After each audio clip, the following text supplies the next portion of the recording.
whatever you find to be interesting and concerned, mythical, mysterious about yourself, that is your own midnight mirage.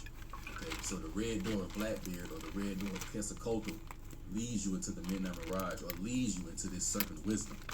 All right, let's go into this. There's something deeply profound about the colors red and black. Who else talked about this? Oh, Miguel Serrano. The woman in red. The red path. I don't know. You think about the red carpets at the Emmys and shit too. And I don't know. Everyone demonizes red and black as oh, that's the devil's color and shit, right?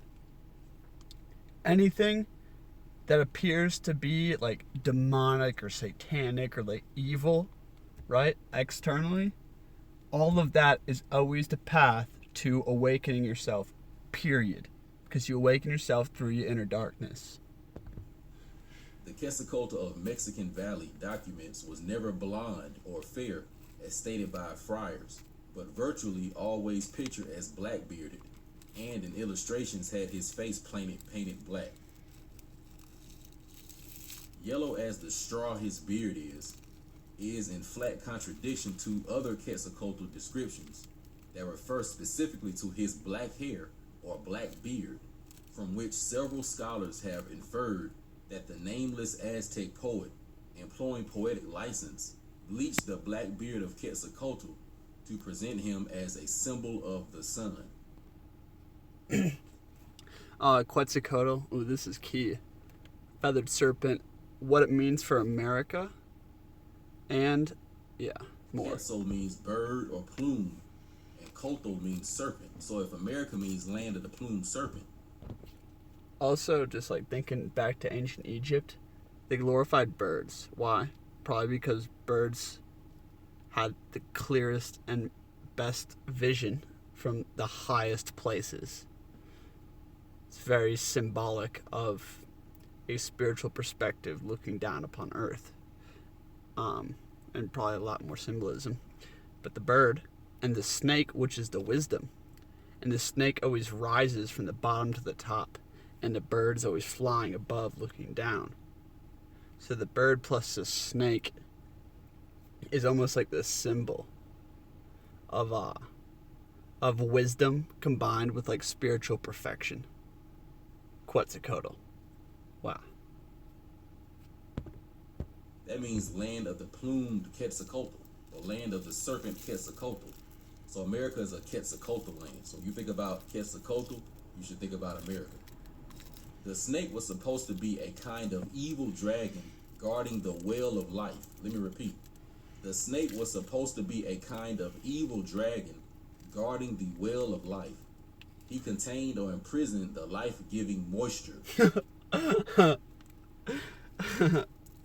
It's so funny. They always fucking cloud the most juicy fucking keys to everything, right?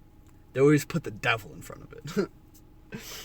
the evil serpent that was guarding the wellspring of life, aka Shakti, guarding the straight and narrow pathway that will allow the waters to flow down your spine, giving you eternal life because it's activating your ethereal body, right? Giving you the divine light of Orion. Quetzalcoatl guarded the fountain of eternal life. So he was Shakti, essentially, or symbolized it. An eternal conflict existed between him and the great bird who nested in the tree of life and would wrestle with and devour the snake, thus releasing the rains, the fertilizing waters necessary for men and crops. The origin of this serpent-devouring bird lies in Africa. The plumed serpent myth, and all its highly arbitrary abstractions and interconnections, evolved through ancient Egypt's contact with Black Africa and because of special political circumstances in the Egyptian dynastic period. Donald Mackenzie, in his book Myths of Pre-Columbian America, has shown how this happened. He has demonstrated what very real circumstances in Africa and Egypt led to the very abstract relationships between birds and serpents. The bird and serpent were incorporated at an early period into the mythology of the ancient Egyptians, but Africa provided the concrete stage for what was later to become a mythical combat between bird and serpent. So it's just once again showing you ancient origins of the serpent-bird combination, even in what we call Egypt. Moving on.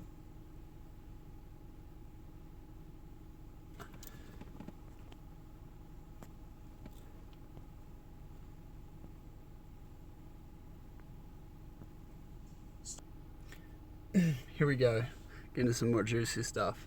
The savior, or like the god, the sun, always has a shadow, right? Heru and Set were the same, right? Yeah. The devil and the savior are always the same exact being. It's kind of funny because it's the story that's going on within you. And truly, to master the esoteric wisdom, it is to see beyond the good and bad. It is to see beyond the duality, right? And understand the principles within you. Period. The darkness, Lucifer, the devil, the Baphomet, right? Like all the symbols that people like get scared of and stuff, they're all the master keys to unlocking Shakti. And familiar with its its habits. Mackenzie shows how the secretary bird of Africa suggested that form of the Egyptian myth of Horus, in which the god as the falcon hawk attacked the serpent form of Set, the slayer of Osiris. Let me repeat that, because in order for us to understand QUETZAQOATL, we're going to have to understand HERU, okay? Because HERU and QUETZAQOATL are the same Christ archetype. So let me read that. It says, Mackenzie shows how the secretary bird of Africa suggested that form of the Egyptian myth of Horus, or HERU, in which the god as the falcon hawk attacks the serpent form of Set, the slayer of Osiris. The Set serpent took refuge in a hole in the ground, and above this hole was set a pole surmounted by the falcon head of Horus. Now, we're going to, real quick, I want you to notice. The hole in the ground is your hips. Like, if it was just the anatomy of, like, your skeletal structure, if you think about your hips, it's literally like, I don't even know, like a box or like a cage, and like the hole in the ground, that's right through the center of your pelvic bone, and right there, like right below the sacral chakra, where Yesod is on the tree of life. That is the birthplace. That is the birthplace of your divinity. Divinity is born in the 9. The Ark of the Covenant goes from 6 to 9. From the solar plexus, the heart, this great solar symbol in the center, right down, and it connects your sacral chakra to your heart chakra. But the chakra system is kind of fucked up. It's really Yesod to Tiferet. That, of course, this is HERU, the Aboriginal HERU, okay, Christ archetype. But notice he's holding the scepter of Set. He's holding the scepter of Set. And also notice that HERU has the falcon head. But on the front of his solar disk, you can see the winged cobra, known as the Nagas. Okay, the Nagas. So when people call us niggas, or we say, what's up, my nigga, or man, them my niggas over there, what we really are talking about is the serpent wisdom, or the QUETZAQOATL serpent that comes on the crown of HERU.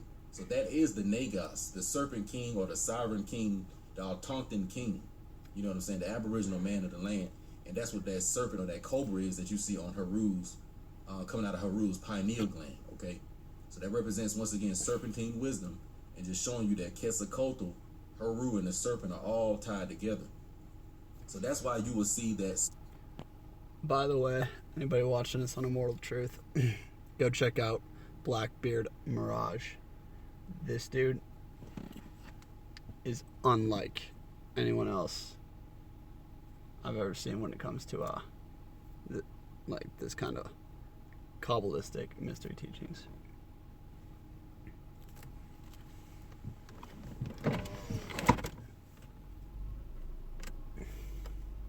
Scorpio, the astrological sign of Scorpio, which is a serpent or a crocodile or a scorpion, is also associated with a bird or a falcon or an eagle, okay?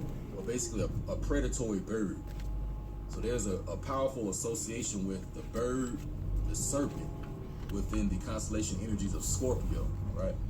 So HERU, Scorpio and Leo. Scorpio and Leo. This is such a master key to the mysteries right here. Scorpio governs the sacred waters, right?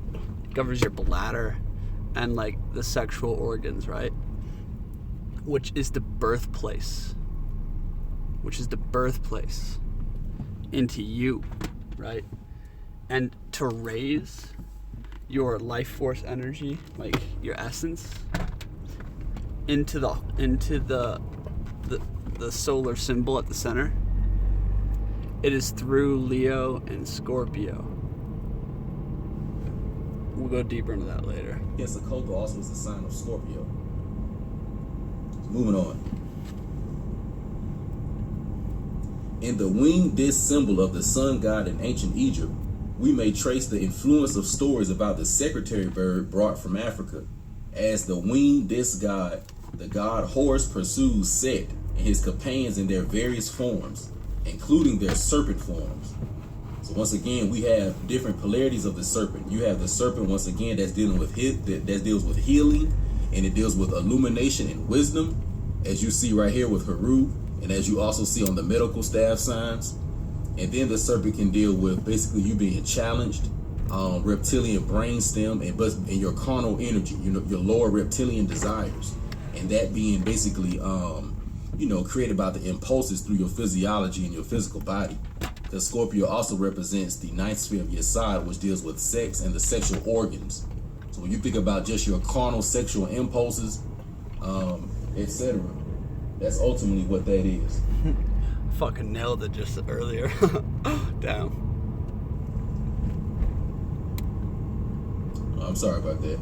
So once again, just to go over that point one more time, the serpent has dual powers. It has healing powers, and it has a somewhat of a temptation or a testing type of power. The serpent is the evil and the greatest good. Therefore, it is neutral. It's funny because the serpent rises when you have balanced the poles. When you have balanced the poles, meaning to see beyond duality, right?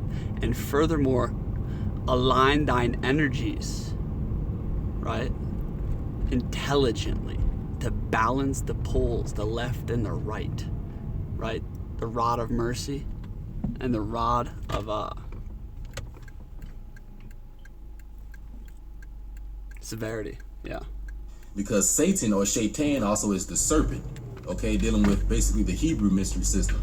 And think about Shaitan is used to test Job and is used to test the other patriarchs of the Bible. And think about how Shaitan or the serpent was used to test or tempt Adam and Eve. So it's the... Furthermore, this is so fucking key, and this is gonna shed some light on a lot of spiritual bullshit out here. In the fact that, like, we have all these, like, judgments of, like, what's bad to do and all these things. But, like, yo, like, any Messiah, any, like, Christ archetype that incarnated in the flesh, any avatar, they went through the greatest suffering and they had the greatest battle within. They were probably addicted to the worst shit. They were, like, you know what I mean? Like, because truly, Satan and Christ were both within them and they had to overcome. Right? Like, which wolf will you feed? Kind of thing. And it was through uniting both of them. To have one foot in the dark and one foot in the light. To rise Shakti, to be like the serpent wisdom, is the seeing in oneness, right? So you can harness the full power of the spectrum. It's so key, because like in symbolism, like then it shows you like the dark symbolism is the key to the light symbolism. And furthermore, within you, like your battle, your struggle, whatever you condemn yourself for, like your addiction or like your loops or whatever it is, yeah. Yeah, it's that is where the light comes from, which is so hard to perceive. Tree of knowledge of both good and evil. It's a healing energy, and it is also a teaching energy. But sometimes when you have to learn certain things, you have to go through some type of turmoil or trial and tribulation, and that can represent you being bitten by the serpent. So that's why we see the serpent being symbolized sometimes as something good and sometimes as something bad. And that's why you see Mercury holding a staff with two serpents, because all of us have these two serpents within our physical bodies.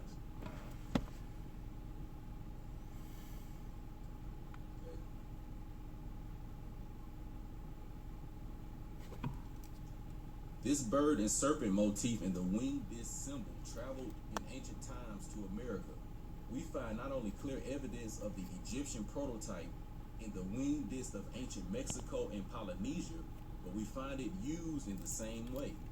The ancient Egyptians placed the image of the winged disc over the entrances to the inner chambers of a temple, as well as over its gates and on stela and other objects. Sometimes the symbol was simply the winged disc without the serpents. In pre-Columbia America, the winged disc was placed on temple doors, lintels, as in Egypt. The Polynesian form of the winged disc is of special interest because it shows in the disc the head of the bird-devouring serpent, the secretary bird of Africa, with which seafarers have become familiar. So real quick, let's go through this. So one correlation you have in ancient Egypt and in the ancient Peru, or the ancient pre-Columbian America, is the usage of the serpent in the same way as it comes to the temples. Now sometimes when you see in ancient Egypt and you see the temples, you will see the winged disc serpent, or the winged disc known as HERU Behutit, okay? Known as HERU Behutit. And in one of the mythologies, basically when HERU is fighting the conspirators of Ra, there is a scene where he basically transforms himself into a winged disc, and he smites the enemies of Ra, okay, in the form of a winged disc. So when we see that winged disc on those temples, that is also HERU or QUETZAQOATL, but he's just in a different archetype. So I don't know if he's talking about the temples of the head, but this is so important because the temples of the head are the two leaved gates in the Bible. Also, the Ankh in ancient Egypt, the Ankh in a certain translation has to do something with opening the hidden gates. The gate is the third eye. Think about the third eye chakra in ancient Hindu. It has the two petals. It only has two. It's the only one. It's different than all the other ones. It's a leaved gate, right? And it enters through the temples. And he was just saying that the serpent enters through the temples. Think about Caduceus. The serpents wind up it, and then they look at each other. When they look at each other at the top, they're looking through your temples, because that's actually where they meet. To open up the third eye, it is through the temples. Master key. We unlocking all the mysteries out here. Welcome to Immortal Truth. All shall be revealed in the latter days, my friends. Here you go. When you all see that solar disc, once again, it's a disc, and you see the wings on it, that is also a symbol of QUETZAQOATL or HERU. All right? Another symbol of QUETZAQOATL or HERU. And it says it's used the same way in the ancient Egyptian temples. So it says that, it was placed over the entrances in the Egyptian temples the same way as it was at the entrance of the American temples. So, now also Ivan Van Sertima, now I don't know if he's coming from an Afrocentric point of view, but nevertheless, we're not going to really focus on who was teaching who and going into this battle and all that kind of stuff. Only thing I want us to get out of this is that the ancient Egyptians and the ancient Americans have the exact same culture, and they do their things basically in the same ways, you know, and they share a lot of the same mythologies, because these are an ancient people who knew about each other. Ultimately, is what I'm saying. Okay. So let's move. Or they descended from the same root race, perhaps Atlantis. On real quick.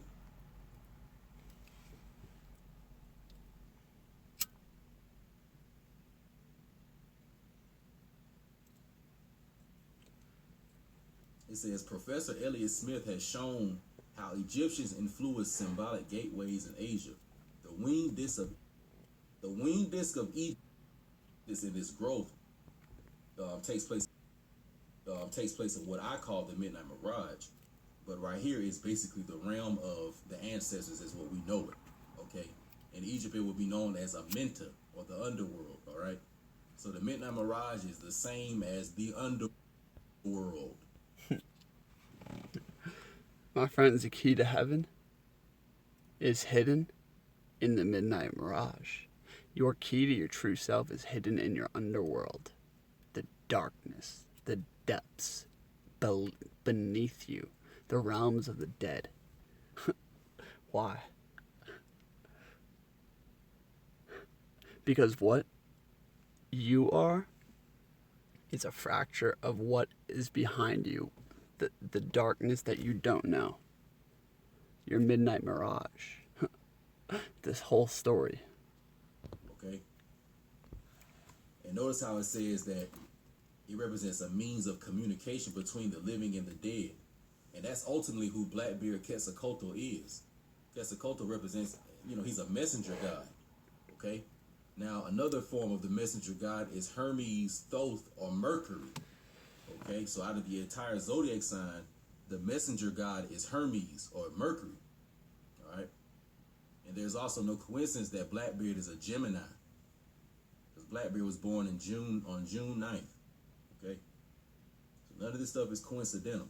All right? And think about how I'm giving you all messages.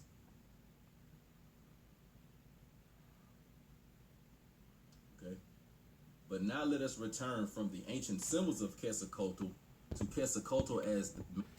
Yeah, I'm being straight. If you're this far in and you're watching this on Immortal Truth, Blackbeard Mirage, he is the messenger god. Being straight with you. I was born August 7th, which is funny, and he's the messenger god. I think I established his message. My ascending sign is in Gemini, and Mercury is my strongest planet, hands down. So I'm also a messenger god. Welcome to Immortal Truth. And in medieval Mexican world, the name was given to the native son of an American king, Mixcoatl, as well as to a number of extraordinary figures or cultural innovators from outside, at least one of whom appeared on the eastern Atlantic seaboard with a fleet of boats, and after an indeterminate stay, set out again on the Atlantic with the intention of returning home. Quetzalcoatl was also the name given as an honorific title to two high priests of Tenochtitlan in Mexico, in memory of the god of civilization and learning, archetype of the priestly idea. Tenochtitlan was founded by the Aztecs in 1325, which is much older than that, people. And the decision to found a city in that... Right here. Guys, the law of polarity. The law of polarity is so damn important. It's so damn important. And until you can wrap your head around the law of polarity, you cannot comprehend the esoteric mysteries. The law of polarity. Okay? Christ and the devil as one. Check it. Think about how in ancient Egypt, you had the battle between the falcon or the eagle or the hawk and the serpent. So the eagle or the falcon and the serpent represent, once again, polarity energies in the spiritual mystery system of a lot of our ancestors. And they would code this in also the colors of red and black. So the colors of red and black also are the colors of the eagle and the serpent. Okay, the eagle and the serpent. So let's go through this real quick. So it says that Quetzalcoatl also was an honorific title of the high priest of Tenochtitlan or ancient America.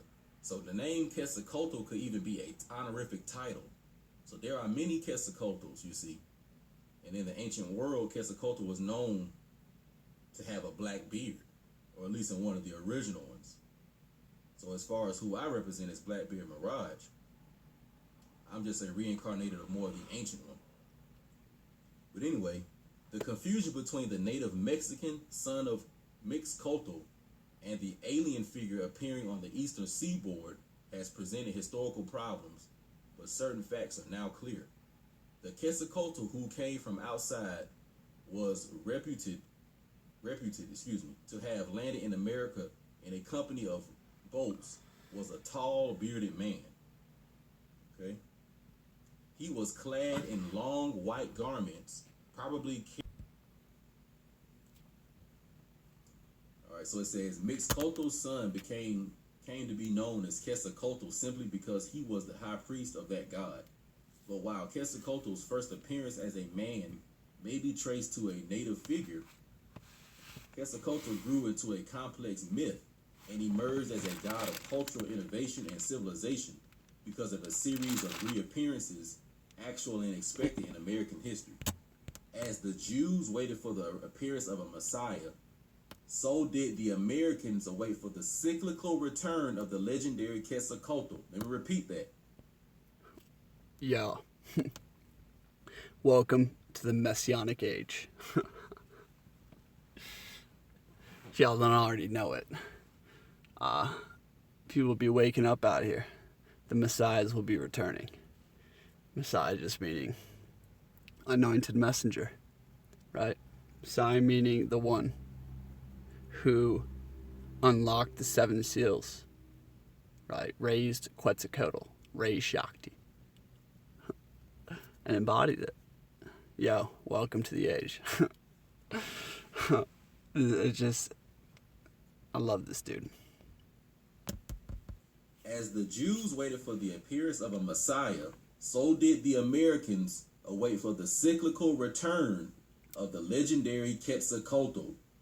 So they basically going to you right now is that no matter if some of these, foreigners tried to mix up the appearance or descriptions of Quetzalcoatl, that Quetzalcoatl is an indigenous American Christ because he was a Christ figure to the American people. Who are the American people? They are the copper-colored races here prior to the European. Okay? So that would include the Mexicans. So when we say Mexico, when we say America, we can't just think in what we call in Mexico today.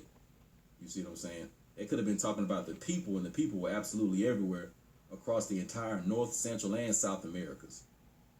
So we don't want to think local and just think Mexico is the only place where Quetzalcoatl is being acknowledged.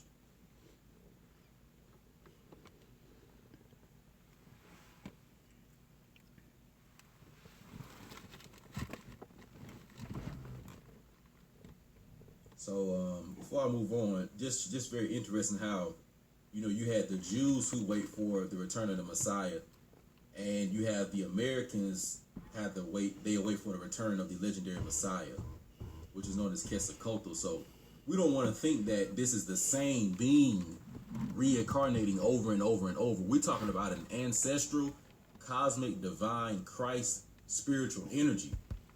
Okay? And this energy will manifest, and that is what is incarnating into all these different personalities. Okay? So Quetzalcoatl is not a personality. All right? The plumed serpent motif in ancient Mexico goes back to a much earlier contact. We can be equally certain that the feathered serpent coat in medieval Mali fused with that in medieval Mexico. The ritual correspondences between the two cults are so close that they pass beyond the stage of mere cultural convergence to a point where the incidence of coincidence clearly suggests a medieval marriage and fusion. The Mexican Quetzalcoatl was the fine feathered snake. He was also the symbol of water or moisture produced by rain, which after a long drought awakens vegetation to new life. The high priest also spoke of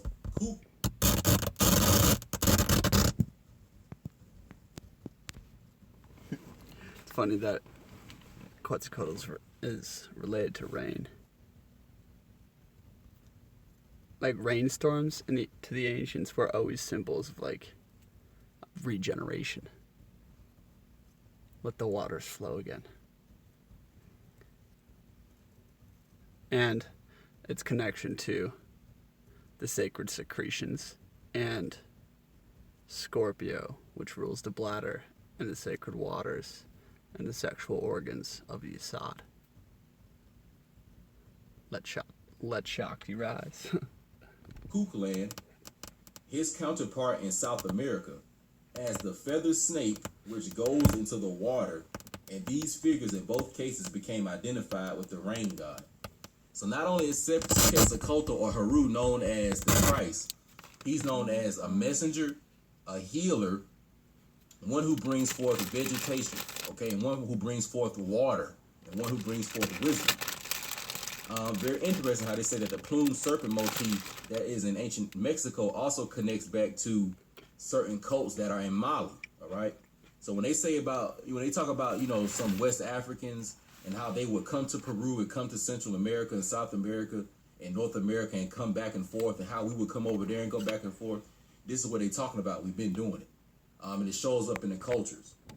So that's primarily why they could easily slip in there and say that predominantly all the so-called African Americans are West African, because they know that those people actually are a form of a distant like cousin. So are we indigenous to West Africa? No, we are not. But when we traveling back and forth between the Americas and Africa, of course we were. Rain dance, okay? Well, the rain dance is also something that is dealing with Quetzalcoatl. The rain ceremony dedicated to the rain god is represented by the image of Quetzalcoatl, and to him is ascribed the invention and conscientious execution of penance and chastisements. Remember how I said that the serpent can chastise you? In the figure of Quetzalcoatl, the rain god was combined with the rain magician, who with his prayers and his practices ensured to his people the rain needed for their crops. From this, Quetzalcoatl evolved as a god from whom prosperity could reign. In medieval Mali, the equivalent of Quetzalcoatl is the Dasiri of the Bambara, the tribe of the Mandingo from which Abu Bakari came. So Abu Bakari was from the Mandingo tribe coming out of Mali, which is in West Africa. And this Meru was traveling across the Atlantic into the Americas in the early 1300s. So once again, there were trading of cultures. We absorbed some of their culture, they absorbed some of ours, etc. And this is what was going on. So this is why they say that the indigenous American is a mixture of the original European, the so-called West African, and the indigenous American. That is who we all are a mixture of. And it is not like we came from those different places. The reason why you all have West mentality, okay? I'm like, man, this ain't no result of no fucking rape. The original Europeans look just like us. Serpent, or the sacred animal of America, it's the serpent, okay? It is the serpent. I apologize. All right, my friends. That was mystery teaching on Quetzalcoatl, Horus, duality and the law of polarity, sacred serpent wisdom, serpent symbolism, and unlocking the mysteries of the Messianic age. Wow. We've really taken things to the next level. Hit that like button. This is Immortal Truth. Let me know where we want to go deeper. I'm going to start whipping out the notes. Kabbalah is the key to all of it, my friends. Kabbalah is the key to all of it because it provides the map which you can fit all the puzzle pieces of the sacred wisdom and the mystery teachings into the Kabbalistic tree. And that is the map to the stars, to yourself, to your psychology, to the esoteric energies, and to the awakening of your divinity. Peace out, my friends.